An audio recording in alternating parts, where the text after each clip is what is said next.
Hoje a gente vai falar sobre conjuntos.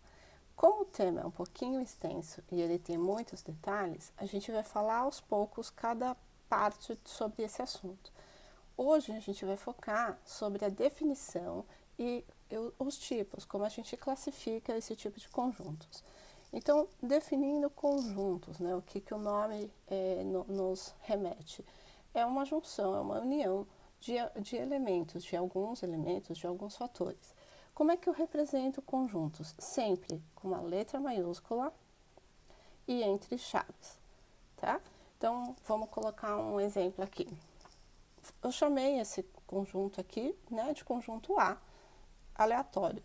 Então, se eu quiser colocar, numerar ou mostrar quais são os elementos, né? Vamos pegar um exemplo de vogais. Quais são as vogais, né? Qual seria o conjunto das vogais? Então, eu colocaria todas as vogais aqui, ó. Então, A, E, I, O e U. O conjunto das vogais é um conjunto finito. Por quê? Porque ele tem um começo e ele tem um fim.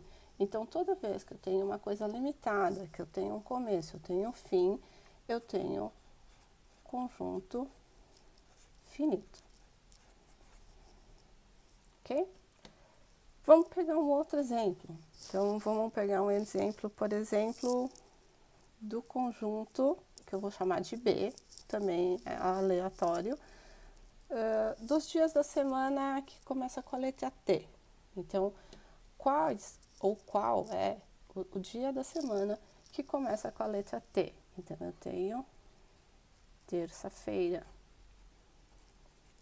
Não tenho mais outro dia da semana que começa com a letra T. Quando eu estiver nessa situação, né, que eu só tenho um elemento dentro do meu conjunto, eu tenho, além de ser o conjunto finito, porque ele tem um começo e um fim, eu também posso chamá-lo de conjunto unitário. Por que unitário? Porque só tem um único elemento.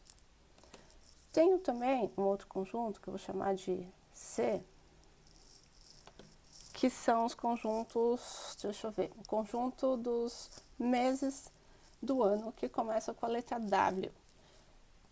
Eu não tenho nenhum mês do ano que começa com a letra W, então eu não vou escrever nada aqui dentro, então eu fecho o meu colchetes.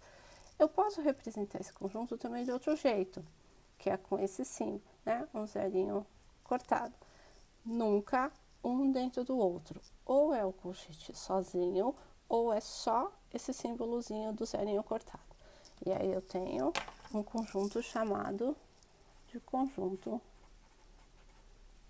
vazio. Tenho também mais um tipo de conjunto, que a gente vai chamar aqui de letra D, por exemplo, do conjunto dos números naturais. O que são números naturais?